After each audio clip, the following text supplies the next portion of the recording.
آئیے کتاب رحمت سورہ الکہف اٹھائیں۔ اللہ تعالیٰ نے ایک واقعہ بیان کیا ہے حضرت موسیٰ اور حضرت خضر علیہ السلام کا، کہ حضرت موسیٰ علیہ السلام عزم مصمم کر کے جب چلے تو اللہ فرماتا ہے کہ ہم نے حضرت موسیٰ علیہ السلام کو جس بندے کی نشانی بتائی تھی وہ بندہ ان کو وہاں مل گیا۔ سفید چادر اوڑھے حضرت خضر علیہ السلام وہاں لیٹے ہوئے تھے، تو یہ جا کے ان کے پاس کھڑے ہو گئے کہ حضرت میں آپ کی خدمت میں اس لیے آیا ہوں کہ اللہ نے آپ کو جو خصوصی علم عطا کیے ہیں میں ان کو سیکھنے کی غرض سے آپ کی چوکھٹ پہ آیا ہوں۔ کہا تم میرے ساتھ صبر نہیں کر پاؤ گے، معاملے مشکل ہیں، سفر دشوار ہے، منزل کٹھن ہے، اور میرے معاملات ایسے ہیں کہ تم اعتراض کرو گے اس کے بغیر تم رہ نہیں سکتے۔ حضرت موسیٰ علیہ السلام نے کہا اگر اللہ نے چاہا تو آپ دیکھیں گے میں صبر کروں گا اور آپ کے کسی حکم کی کسی کام کی میں نافرمانی نہیں کروں گا، کسی کام کا انکار نہیں کروں گا۔ کہا کہ اچھا شرط یہ ہے کہ جو میں کروں اس پر تم اعتراض نہیں کرو گے، سوال نہیں کرو گے، یہاں تک کہ میں خود ہی نہ بتاؤں۔ تو کہا کہ یہ شرط ٹھہری، میں کوئی بات نہیں کروں گا۔ فانطلقا، دونوں چل پڑے، دریا کے پار جانا تھا۔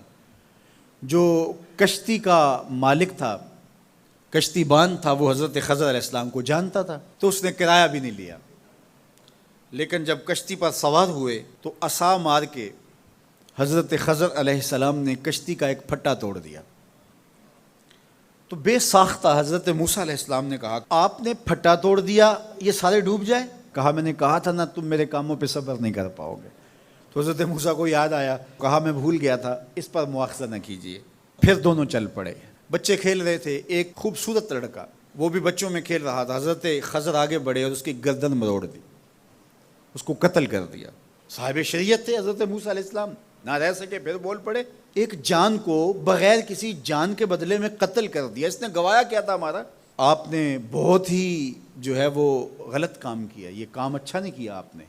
کہا میں نے کہا نہیں تھا کہ تم میرے ساتھ صبر نہیں کر پاؤ گے۔ کہا ایک موقع اور دے دیجئے، اب اگر میں نے کوئی اعتراض اٹھایا تو پھر دوبارہ مجھے آپ اپنی صحبت میں نہ رکھیے، عذر تمام ہو جائے گا۔ پھر دونوں چل پڑے، یہاں تک کہ ایک بستی میں دونوں آئے تو آپ نے بستی والوں سے کہا کہ ہم مہمان ہیں، آپ ہماری مہمان نوازی کیجیے، کھانا کھلائیے۔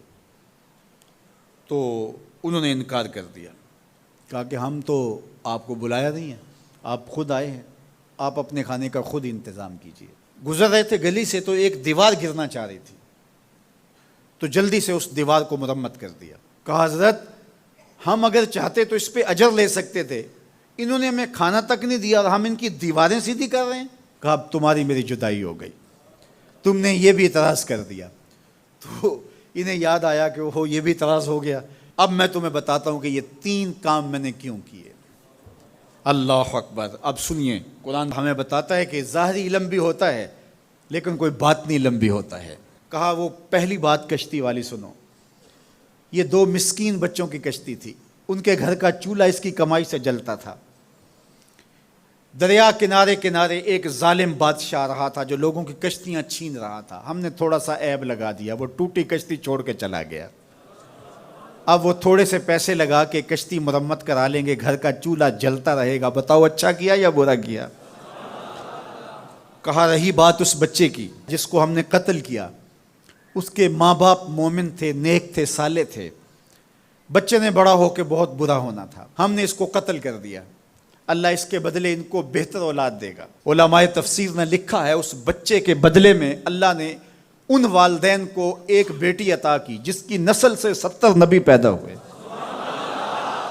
دیوار کی کہانی بھی سن لیجئے، یہ شہر کے 2 یتیم بچوں کی دیوار تھی اور اس کے نیچے ان کا خزانہ تھا اور ان کا باپ بڑا نیک تھا۔ خزانہ دیوار کے نیچے ہے، دیوار گرنا چاہ رہی ہے، کسی معمولی دھکے سے گر جاتی۔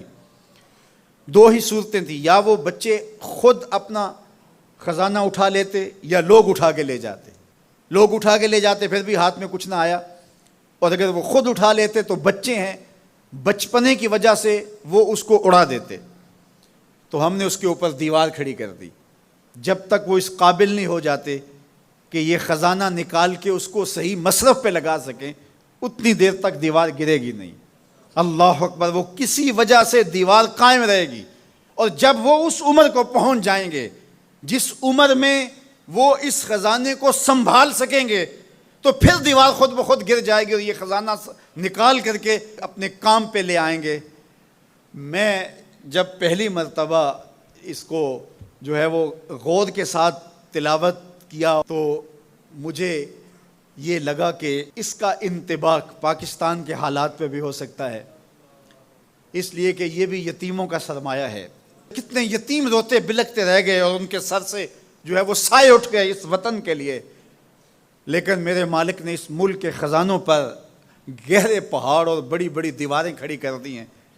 جب تک یہ قوم بلوغت تک نہیں پہنچے گی اتنی دیر تک وہ خزانے ظاہر نہیں ہوں گے، اور جب یہ قوم اپنی بلوغت تک پہنچے گی، شعوری بلوغت، فکری بلوغت، علمی بلوغت، اور رب سے جو وعدہ کیا تھا پاکستان کا مطلب کیا، لا الہ الا اللہ، جب اس بلوغت تک یہ پہنچ جائے گی، اس وعدے کی تکمیل ہوگی، پھر رب دیوار ہٹا دے گا اور پاکستان کو اللہ اتنے خزانے دے گا اور پاکستان ایسا مالا مال ہوگا دنیا دیکھنے آئے گی انشاءاللہ۔